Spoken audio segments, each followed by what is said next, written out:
السلام علیکم میرے پیارے بھائیوں، میرے دوستوں۔ ایک گاؤں میں علی نامی ایک غریب لڑکا رہتا تھا۔ وہ محنتی اور ایماندار تھا۔ ایک دن اسے راستے میں ایک بٹوا ملا جس میں کافی رقم تھی۔ علی نے وہ بٹوا اٹھایا اور قریبی تھانے میں جمع کرا دیا۔ ماشاءاللہ۔ چند دن بعد بٹوے کا مالک آیا اور علی کا شکریہ ادا کیا۔ وہ ایک بڑا تاجر تھا۔ اس نے علی کی ایمانداری سے متاثر ہو کر اسے اپنی کمپنی میں نوکری دے دی۔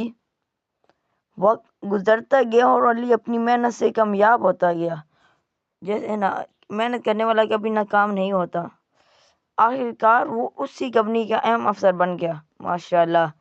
اور بھائیوں، ہمیں سبق یہ ملتا ہے، سچائی اور ایمانداری کا ہمیشہ انعام ملتا ہے۔ اس لیے میرے پیارے بھائیوں، میرے دوستوں، آپ بھی ایمانداری اور سچ بولا کریں اور ایمانداری کیا کریں۔